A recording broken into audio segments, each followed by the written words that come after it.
అండి అందరికీ welcome to రుచి టెక్ యూట్యూబ్ ఛానల్.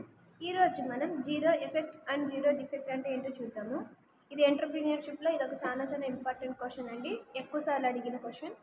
సో ఈరోజు ఈ టాపిక్ గురించి క్లారిటీగా తెలుసుకుందాం, ఓకేనా.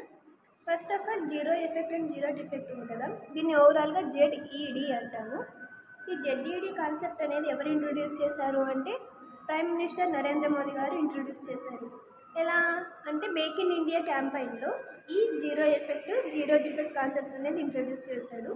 దీని యొక్క మెయిన్ ఏమిటంటే మ్యానుఫ్యాక్చరింగ్ స్టాండర్డ్స్ ఇండియాని ఇంప్రూవ్ చేయాలని. సో ఈ zero effect and zero defect అనేది ప్రైమ్ మినిస్టర్ గారు ఇంట్రొడ్యూస్ చేశారు. అది ఏ కాన్సెప్ట్లో అంటే మేక్ ఇన్ ఇండియా. దీని యొక్క మెయిన్ ఏమంటే ఇండియా యొక్క మ్యానుఫ్యాక్చరింగ్ స్టాండర్డ్స్ అనేవి డెవలప్ చేయాలి. ఇది మెయిన్ గోల్ అండి, ఓకేనా. ఇప్పుడు మనం ఫస్ట్ జీరో డిఫెక్ట్ గురించి తెలుసుకుందాం. జీరో డిఫెక్ట్ అంటే ఏంటి, అది అసలు మైండ్గా దేని మీద వర్క్ అవుతుంది అని క్లారిటీగా తెలుసుకుందాం. ఇక్కడ రాస్తాను కదా, జీరో డిఫెక్ట్ అనేది ఫోకస్ ఆన్ కస్టమర్, అంటే కస్టమర్ మీదనే ఎక్కువ ఫోకస్ చేస్తుంది. అంటే క్వాలిటీ మేనేజ్మెంట్ ఉంటుంది కదా, ఏదైనా సరే ఒక ప్రోడక్ట్ అనేది తయారు చేసినప్పుడు దాంట్లో డిఫెక్ట్స్ కానీ ఎర్రర్స్ కానీ ఏం ఉండుకోకుండా చూడటమే ఈ జీరో డిఫెక్ట్ అండి. పేర్లోనే ఉంది కదా డిఫెక్ట్స్ అంటే ఏంటి, ఫాల్ట్స్ కానీ లోపాలు కానీ అట్లా అంటాం కదా.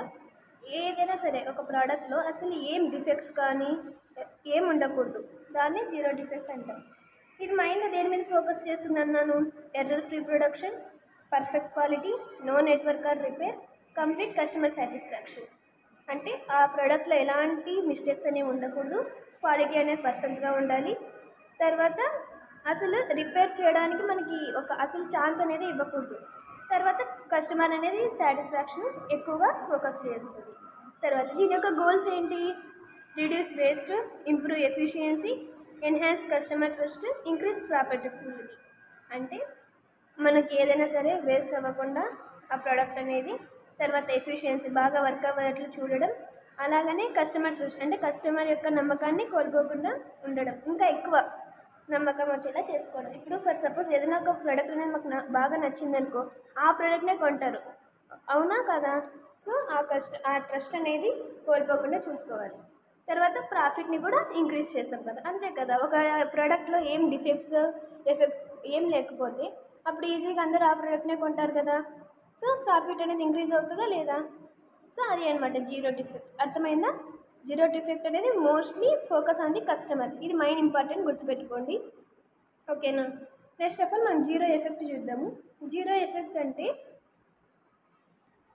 ఈ జీరో ఎఫెక్ట్ అనేది దేని మీద ఫోకస్ అవుతుంది అంటే మోస్ట్లీ దేని మీద డిపెండ్ అవుతుంది అంటే society.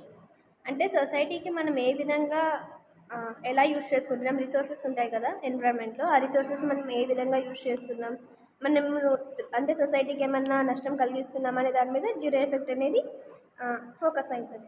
First of all zero ఎఫెక్ట్ని ఇంకోలా ఏమని పిలుస్తారు అంటే జీరో ఇంపాక్ట్. జీరో ఇంపాక్ట్ అయినా జీరో ఎఫెక్ట్ అయినా ఒకటి. దీని యొక్క మెయిన్ గోల్ ఏంటి, refers to minimising or eliminating the negative environmental or social or economic impacts of the organisation operations. అంటే ఇప్పుడు ఫర్ సపోజ్ మామూలుగా జనరల్గా ఫ్యాక్టరీ అంటేనే చాలా పొల్యూషన్స్ ఉంటాయి కదా, వాటర్ పొల్యూషన్, ఎయిర్ పొల్యూషన్ అని, అలా వాటి యొక్క ఎఫెక్ట్స్ అనేది మినిమైజ్ చేయడానికి మనం ఈ జీరో ఎఫెక్ట్ కాన్సెప్ట్ అనేది యూజ్ చేస్తాం అన్నమాట. సో ఉన్న రిసోర్సెస్ యూజ్ చేసుకోవాలి, ఆ యూజ్ చేసుకున్న మనం ఏదైతే కంపెనీ ఉంటుందో ఎన్విరాన్మెంట్కి ఎటువంటి డేంజర్ కానీ ఉండకూడదు అనమాట, మనం పర్ఫెక్ట్గా యూజ్ చేసుకోవాలి. సో ఆ ప్రోడక్ట్ వల్ల మనకి ఎన్విరాన్మెంట్కి కానీ సొసైటీకి కానీ ఎటువంటి నష్టం ఉండకూడదు, ఇదే దీని యొక్క మెయిన్ గోల్ అనమాట.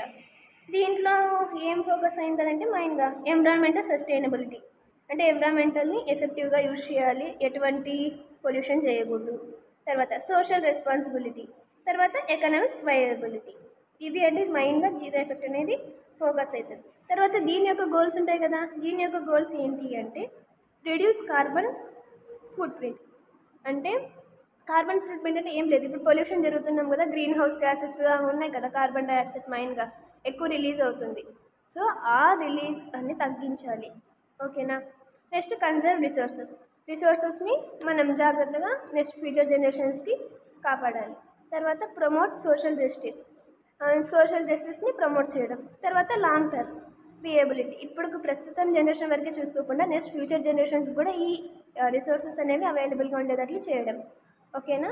తర్వాత ఈ జీరో ఎఫెక్ట్ ఆల్రెడీ చెప్పాను కదా, ఈ ఎవరు ఇంట్రడ్యూస్ చేశారు అదే మీకు ఇక్కడ మెన్షన్ చేశాను.